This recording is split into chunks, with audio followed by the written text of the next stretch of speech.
छबीली, नैन मटका रही छबीली,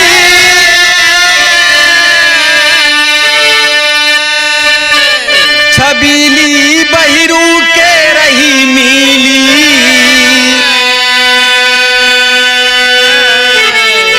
कि मिली नारे मन चली बहिरू रहे गवाह।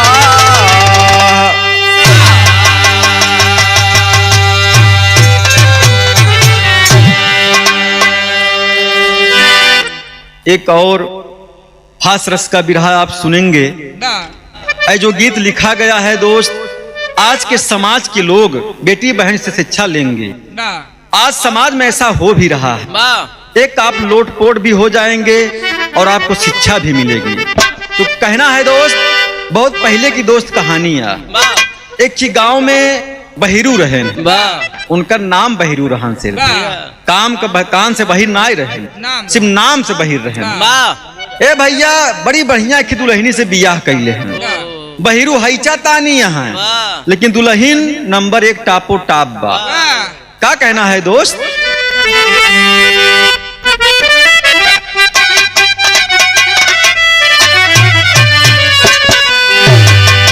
वही लाइन है दोस्त, तमाम कलाकार गाते हैं इस लाइन को, लेकिन देखा हमारे इलाहाबाद में कैसे गाई जाता है। एक ही शराबी रहे, देखा ये शराबी नवा नवा रहन, ये शुरुआत करत रहन हैं। तो क्या कहा बस शराबी हूँ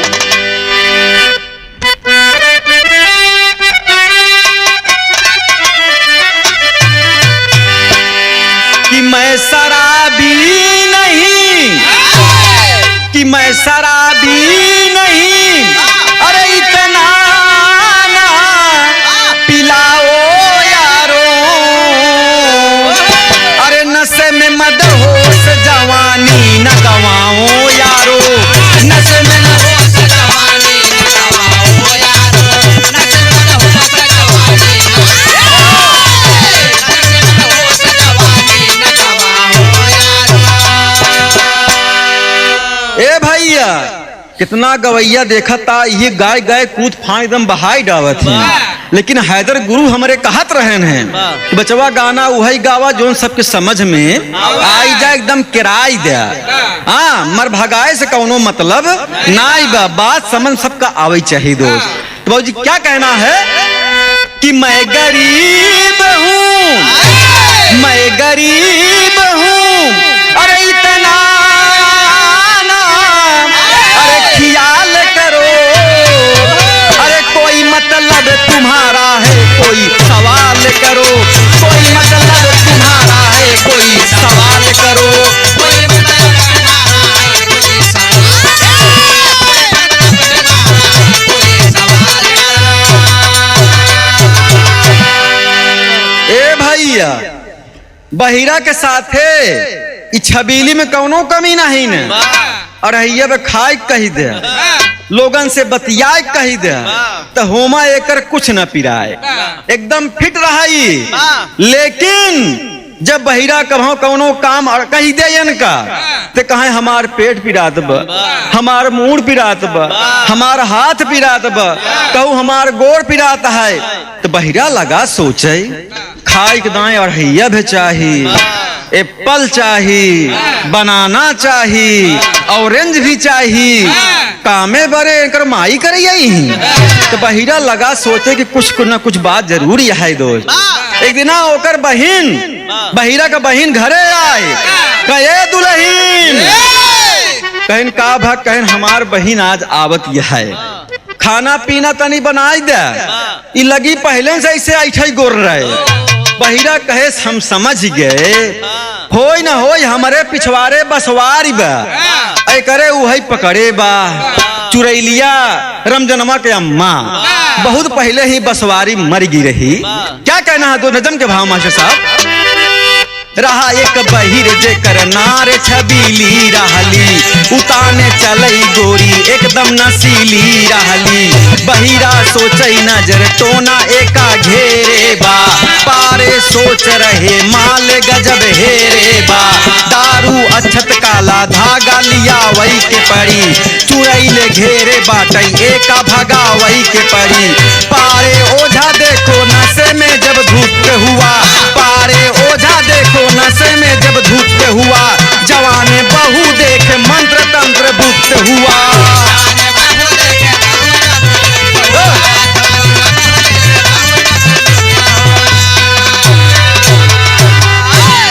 ए भैया बहिरा कम दिमागदार ना आई रहन।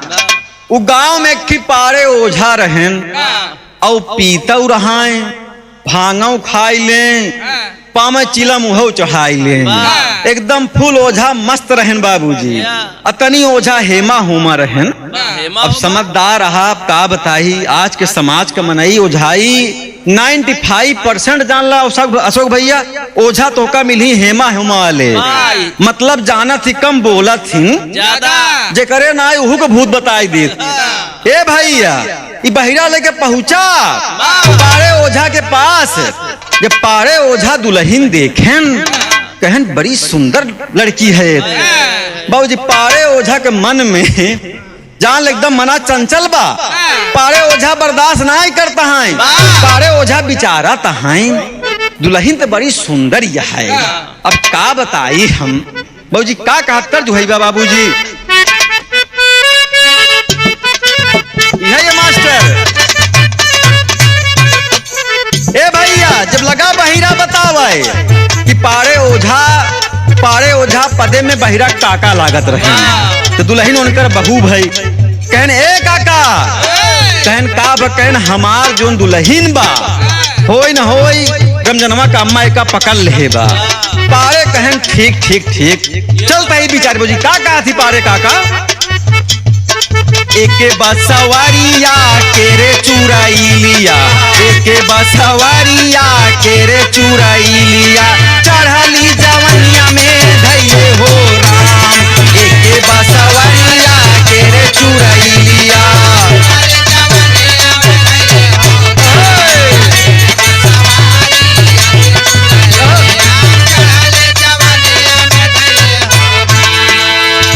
ए भैया पारे ओझा जब एक पैक लगाएं कहन देखा ही हमार प्रसादी एका देख के केहू जने घबरा जिन, तब अपन ओझाई का शुरू करता है। जब हल्का हल्का लगा मौसम बने का कहती है भैया। काका लाल जी लहरी बड़ा लहाय गाँव दोस्त का कहना है कि एके बसवरिया केरे चुराई लिया, एके बसवरिया केरे चुराई लिया। चढ़ली जवनिया में धैले हो राम, एके बसवरिया केरे चुराई लिया।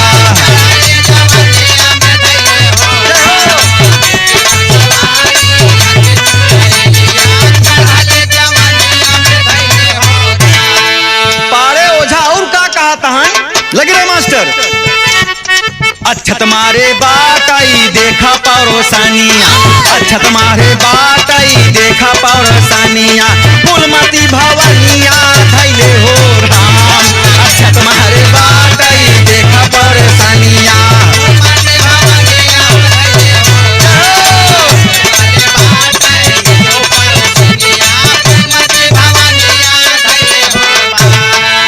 चंडालिन कहाँ बैठी है। पारे ओझा को ओझाई कुछ यही चलत ही बे। जब पारे ओझा एक पैक और मारे तो पारे लगा कुछ उल्टा पुल्टा समझ में आवे।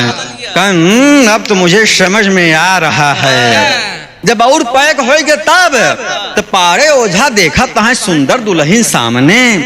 अब जनता यहाँ नशे वाला आदमी ऐसा हो भाई करत है। ए भैया पारे का नियत खराब हो गए एकदम जान ल। पारे का नियत खंडित हो गई भैया। पारे भूल गए हम ओझाई का पड़त रहे। वो का गावत है का ये लड़की मेरे सामने हुक हुक हुक हुक ला मास्टर।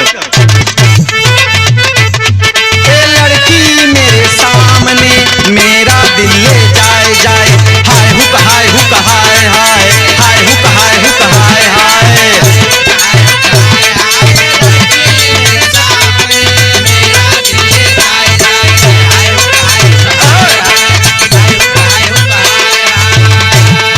ए भैया पारे ओझा जब तनी के मस्तियानेन तिहई का फान दहन ओझाई भूल जाहन। कहा था ये लड़की मेरे सामने मेरा दिल ले जाए जाए हाय हुक हाय हुक हाय हाय। तो बहिरा कहा काहो काका ई कहाँ से निकाल है ओझाई में कहाँ आवत है चुप जो मार के बैठा रहो फालतू बात करते। यहाँ ओझाई तोर नाई होती है तोर बीमार दुल्हीन बा हम ओकर ओझाई करत ही और हम करत ही हमका जहाँ फेंकत ही फेंक दे चुरैलिया वहीं फंसी ही में। तो बहिरा कहा हो सकत भाई मंत्रे में हावत हो।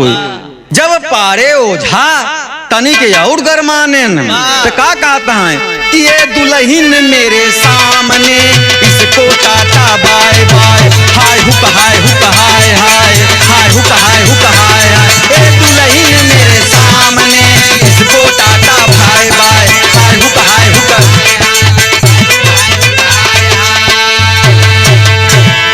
ए भैया जब पारे ओझा एकदम फुल मस्ती में हो गए एकदम हाँ एकदम पोजीशन में जगह कहा जुबान में जब उल्टा पुल्टा बोला आंत निकले लागई तब पारे ओझा कहन अब ही मुझे समझ में आया असली समस्या क्या है इसको।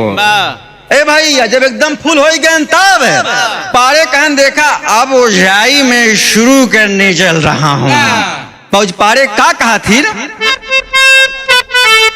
एतनी जूनी अय्याना काली बिली अय्याना एका घेरे बाटई काली चूराई अय्याना।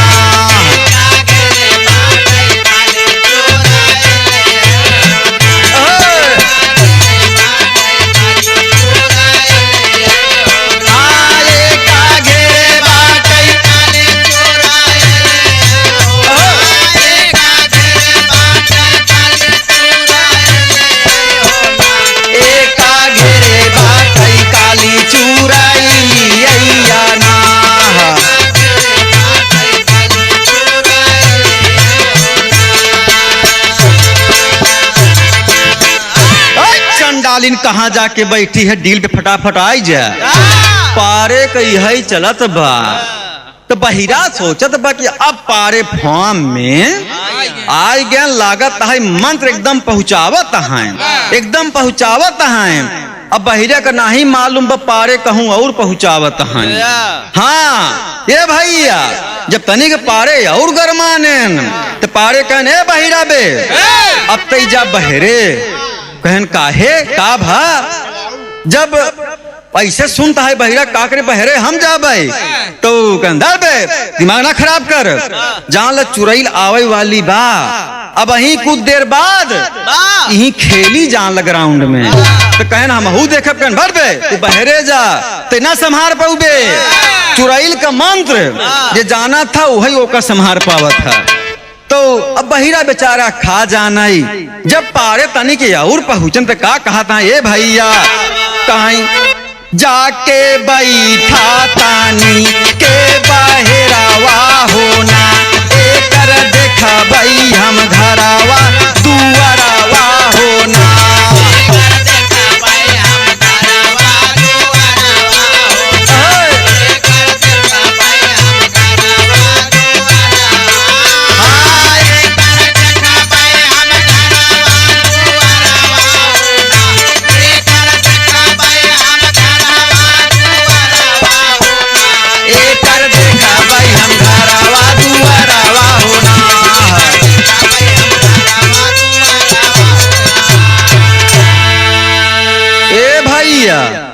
जाय के बहरे बैठ गवा जब पारे ओझा एकदम फुल हो गए तो कहन अब समझ में हमका असली बीमारी आई गई। होय न होय चुड़ैल एकरे अंदर हिली बा। वही बाबूजी पारे ओझा का काम करें, ओकर लागन झोटा पकड़ाए। जब झोटा थाम लेहन तो पारे कहन देखा दुल्हन, वैसे हम भले ओझाही करी थी, लेकिन हमारो मन में मतलब गुदी गुदी होत है। कहन मतलब कहन तै ना समझत ना यह का बिट्टी, अरे वही पारे ओझाही जोन कितना जने कैसे देखता ईमान समझ लीन, ये कहाँ तक अब आई हैं। ए भैया लगा झोटा पकड़े तो का कहा था भैया, कही आजर बाजे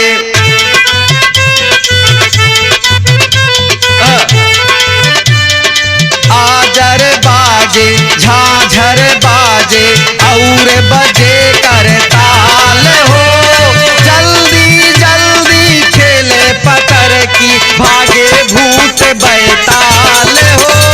आजर बाजे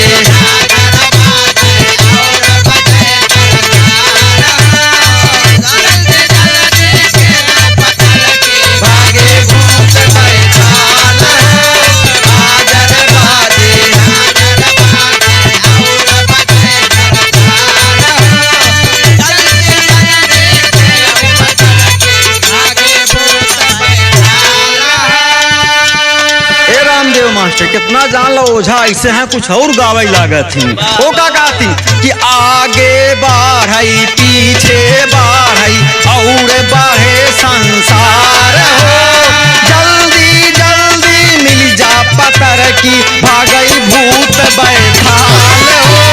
आगे संसार हो,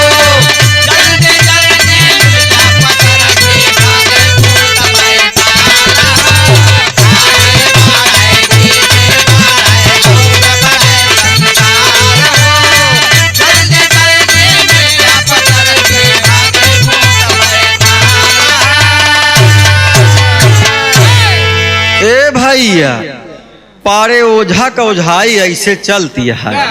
बार पकड़ लेहन लागन झुलावाए लागन झुलावाए, कहन एकदम जान डील पे तैयार है। जब पारे ओझा वही मोटका हाथ खींच के एक हाथ पिठाई पे धई देहन जान, एकदम दुल्हनिया हबकाई गई। अरे बाप रे बाप कहाँ का मेहमान गर्जन।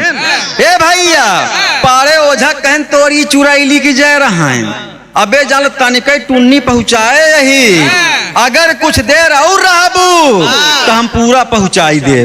दुल्हनिया समझ गई कि हमार सैया यानी बहिरा वो तो गाय बहरे, अब पारे हम घरे में अकेलाई, अबे कई हथौड़ा मारे बा, हाँ झोटा एकदम हिलावत बा।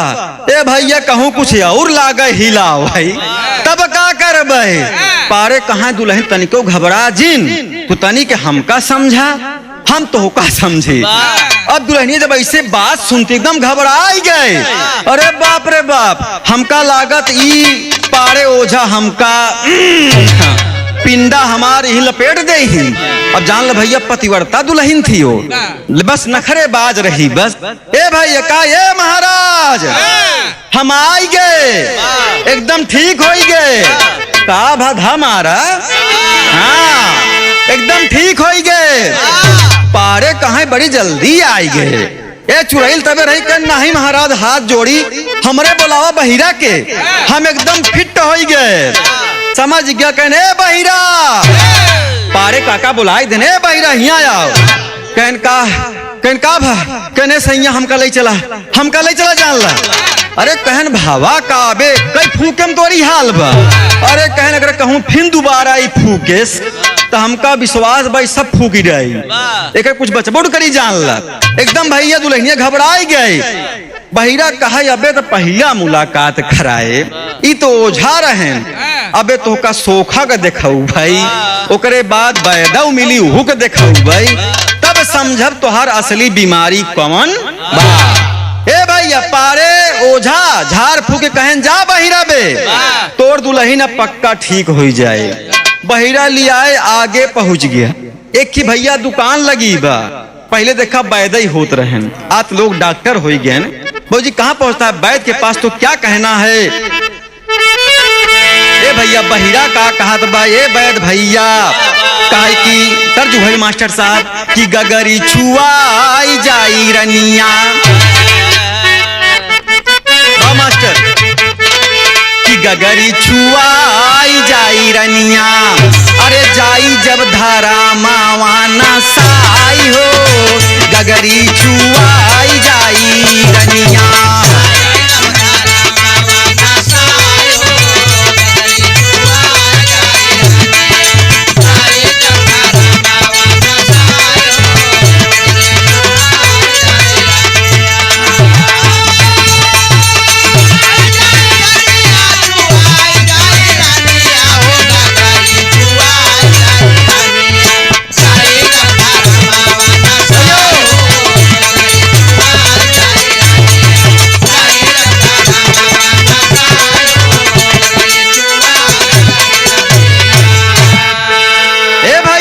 बहिरा का कहत बा कि ए वैद महाराज कहन का भ कहन दुल्हन कलई से कलई जान लेकर एकदम आवत बा, कहन का कहन राहत राहत कहकर हाथ गरम हो जात है, कहो एकर पैर गरम होत बा, कहन हाँ हाँ समझ गए करे बुखार धरे हुई। हाँ ए भैया वैद का कहत बहिरा भैया कहाई दुल्हन जवान बाटई मोरी, दुल्हन जवान बाटई मोरी, कब से देखा बाटई गरमान हो, दुल्हन जवान बाटई मोरी।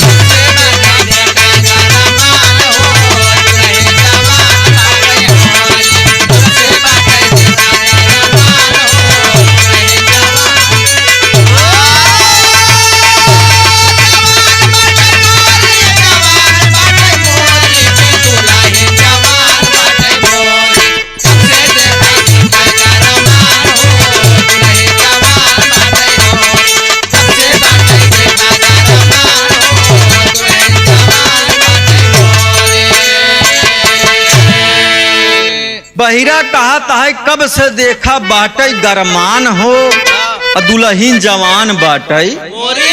तो वैदा कहे हैं यही बात हम खोल के बैठा ही आपन कि हमारे पास गरम मनई उबई कराएं, उन्हीं के जान एकदम नापब आज हम। वैदा समझ के होई न होई एकरे बुखार धरी होई। बाबूजी का कहना अंतरा के भाव में? वैदा अंगूरी रहा दबाई, वैदा अंगूरी रहा दबाई, दुल्हन लेत बाटई जमुआई हो, दुल्हन जवान बाटई मोरी, दुल्हन जवान बाटई मोरी। वैदा कहैया वही नरमान बाटई, दुल्हन जवान बाटई मोरी।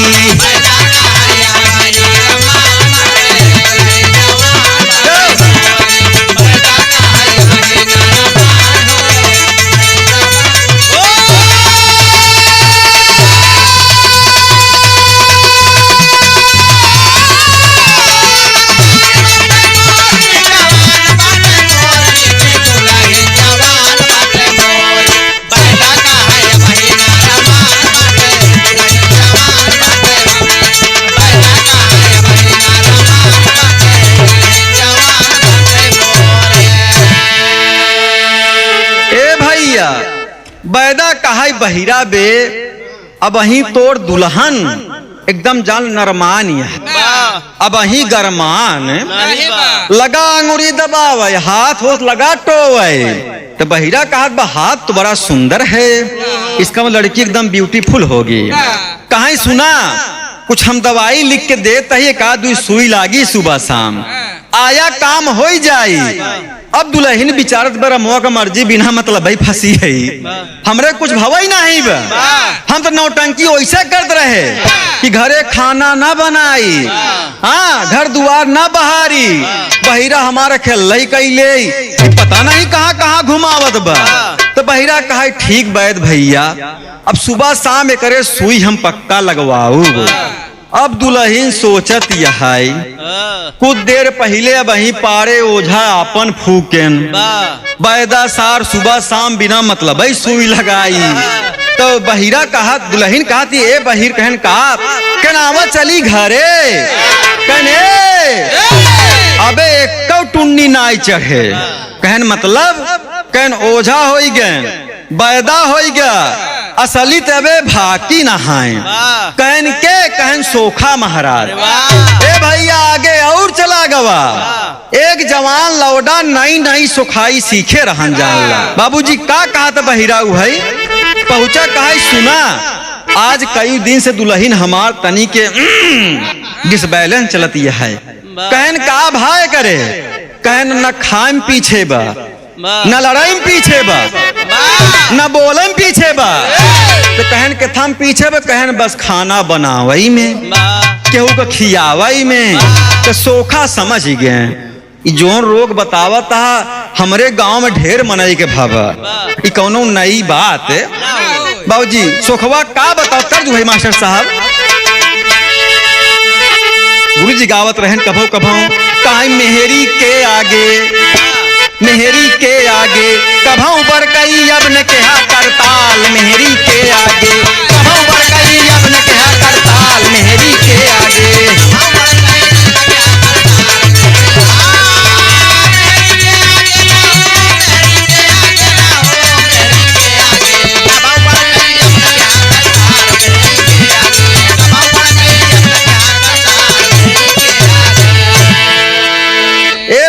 जनता यहाँ सोखा महाराज से बिचरबई करत हिन न झाड़ते हैं न फूकते हैं उल्टा पुल्टा वैसे टोई देथिन वो का टोवत हिन कि ओकर गांव ओकर पछवार ओकर अगवार फलनवा ठिकनवा पकड़े बाटे बस और ओझा तो आपन जनता यहाँ नाच कूद के सब कहठावत ए भैया सोहा का कहा थिन ई भाव में कि नारे अलबेली है सोखा महाराज समझावता है कि नारे अलबेली है दुल्हन खोजई सुंदर मर्द भतार नारे अलबेली है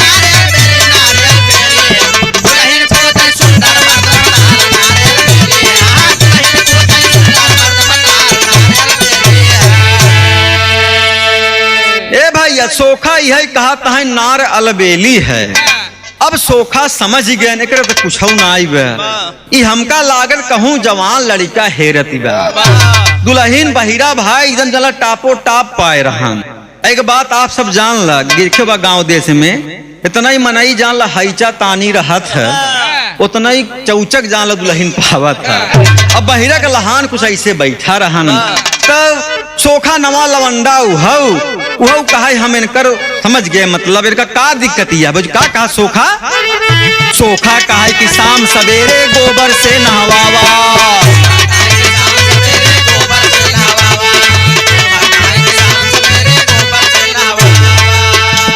ऊट गोसैया मूत्र विसर्जन पानी जाय पियावा नारे अलबेली है बहिरा का है गज बहुआ उपचार नारे अलबेली है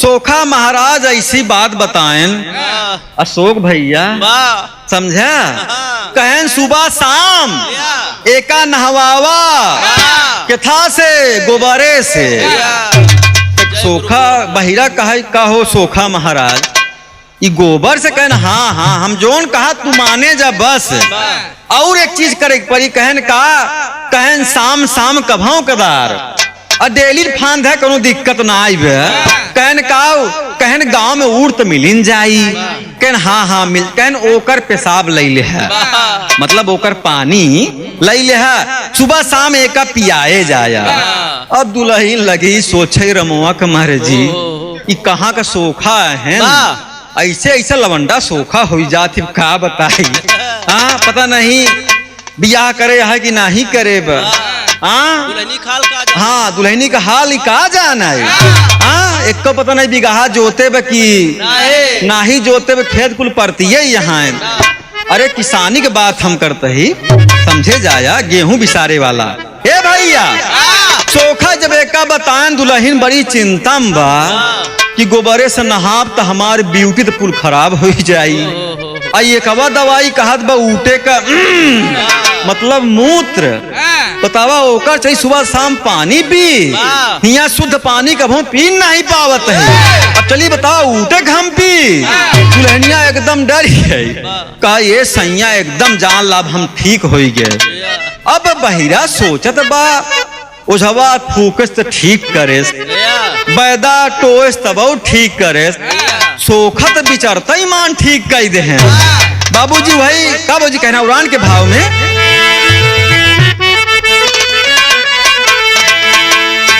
कि गाजा मांगे चरचबैना भांग मांगे लागी।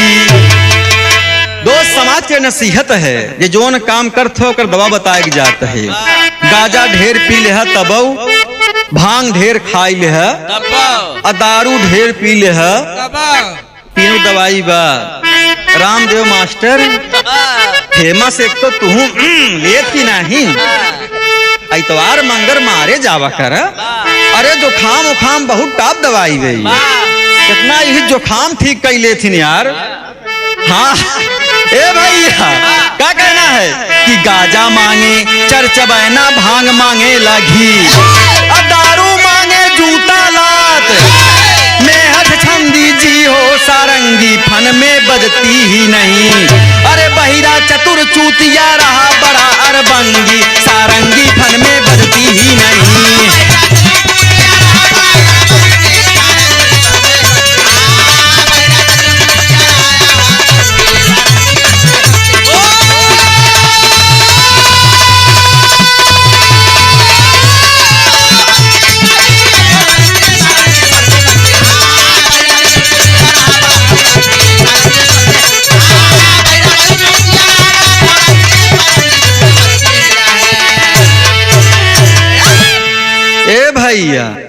सोखा महाराज के जब उपचार समझ गया बहिरा कहे बहुत टाप उपचार बताया। सोखा कहा तहा कि जान ले बहिरा बे गाजा कितनो पिए भा कितनो नशा में धुत भा ढेर काम जिन करा चरचबैना ओका चबवाई दे गाजा अपने आप कहन और कहन भांग कितनो पी डावा और देसी घी ओका पियाई दे तू हो ठंडा हो जाई। कहन सरबिया कहन सार कितनो पी ले कितनो लोटे लाटे ओसी कौनो मतलब बस एक काम करा बस रामदेव मास्टर 2-4 जूता लात सरबिया का दर्द अपने आम नशा फिट हो जाए। जब पिए रहे कहा तो मैं तुमसे बात नहीं करूंगा और 2-4 जूता लात मार दा कई लखन भैया राम राम तो ध्यान दे सब दवाई बताई तो कभी यूज करे।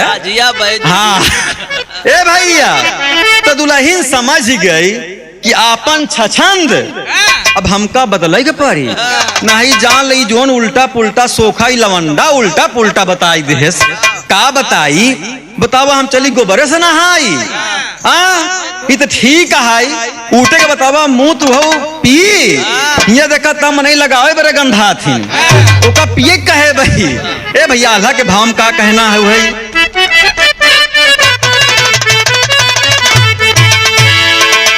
अरे बहिरा विचार करई सोचेला दुल्हिया भैया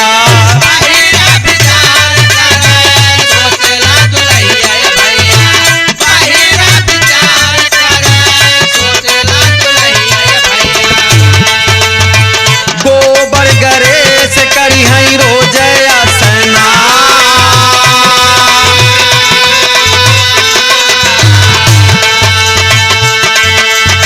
चेहरा बेकार होई ब्यूटी हेराई भैया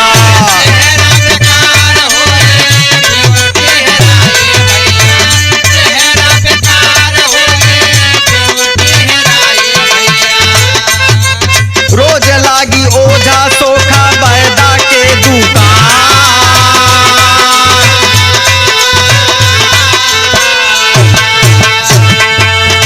रोज लागी ओझा सोखा बैदा के दुकान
ए भैया बहिरा पढ़ा लिखा तरहन नहीं, वह अंधविश्वास का मान ले कि फुकता मान दुल्हन हमार ठीक हो गई, चुरैल अपने आप भाग गए। तो दुल्हन समझ गए भैया हमका पोल खोले के पड़ी, मतलब काम उम करे के पड़ी। अब छुपावे कौनो जुआर फिट नाई होत बा, नैहर में बहुत मौज करे रहे, जांगर खूब चोराए, हमारे मन में आए ऐसे ही हूँ कई लेब, क्यों जानी न पाई। लेकिन बहिरा भले पढ़ा लिखा ना आई रहन, इधर बहुत चतुर आदमी रहन भैया, देखा बढ़िया एकदम फिट कर दिया। दुल्हन कहा ये बहिरा कहन का कहन जाल हमार अब कुछ नहीं पिरात बा, सीना दर्द पैर दर्द सिर दर्द सब बिना कहे ठीक हो गए। तो बहिरा कहा ये हम चाहत रहे तो एकदम फिट हो जा। हे भैया देखा भैया न समाज को शिक्षा मिल रही है। आजकल आप समाज में देखा था कि जो नईकी अम्मा हरे आवत यहाँ, नईकी अम्मा मतलब नई दुल्हनियन, उनके पास यही जरा ढेर सिस्टम है, आवे जाए ने कौ अक्षर, दुल्हन एमए पास यह है, बीएससी पास यह है, पीएचडी पास यह है। इस जगह हम हो गया गुआई करावई, तो अब उनका काम मालूम कि सरकारी टीचर हैं, पढ़ा लिखा इंसान हूँ, मैथ प्रवक्ता, फिर कोई से अल्लाह बिल्ला हुई, अल्लाह बिल्ला पढ़ावत हुई, तो को पढ़ाई बेटे हुई हूँ। हमके दुल्हन के बात बतावा कहन का कहन हम पे कितना पढ़े रहा, कहीं हम एमए की हूँ, हमके एमए करे है, कहीं हाँ हमके बताओ एमए का फुल फॉर्म का होता, अब ओका का मालूम का होता, का कहा हमके फुल फॉर्म इसका क्या होता है, हम कहे मतलब के पूरा नाम का होता, कहे बेकूफ है का तू, एमए बतावत तही हमके मतलब कितने बार आवत है, मतलब कितना पढ़े के बाद मिलत है, बढ़ाहे के बाद 13वां आवत है, ओकरे बाद 14वां, ओकरे बाद 15वां, ओकरे बाद 16वां। ये बतावा हेमा से कौन यहाँ तू, काहे बड़े बेकूफ इंसान हो आप, कौन आपको मास्टर बना दिया। मैं एमए की हूँ बस, हम समझ गए कि पढ़ाई वही वाले में बात सब। तो देखा शिक्षा बहुत जरूरी है दोस्त समाज के लिए। कहना है दोस्त अंतिम भाव में दुल्हन का पूरा कष्ट सोखा ओझा और वैद भैया रामदेव मिटाई देहन, और दुल्हन एकदम सिस्टम से रहाई लगी, घरे काम काज बिना कहे करे लगी। हो जी क्या कहना है पंधारी भाव में,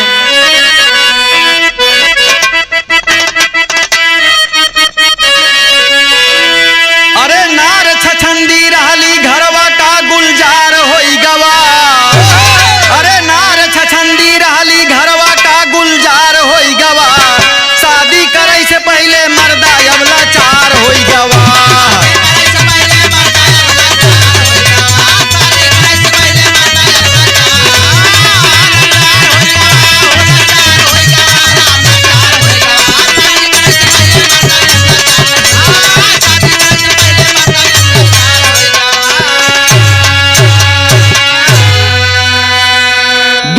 गुणवान हेरा पढ़ी लिखी नारी, नाही जगतिया में होई मारा मारी। दोस्त समाज को नसीहत मिले गीत के माध्यम से कि दुल्हन हमेशा गुणवान हेरा पढ़ी लिखू हेरा, वैसे जिन हेरा जैसे हम बताए कुछ देर पहले एमए वाली हेमे होमे जिन हेरा को बढ़िया शिक्षा जमाई है, संस्कार कैसा है ए बेटी, खाना बनाई लेबू की, घरे खियाई लेबू की, कितना कहा थी बतावा, घूम टहल लेबू की, इस सब ना पूछा, पहले ज्ञान का बात पूछा कि नैहर में कहा सीखे यहाँ, कितना पढ़ी लिखी यहाँ। हे भैया क्या कहना हुआ है, अरे शिक्षा बहुत जरूरी जीवन में होशियार होई गवा, अरे शिक्षा बहुत जरूरी जीवन में होशियार होई गवा, शादी करे से पहले मर्दा अब लाचार होई गवा।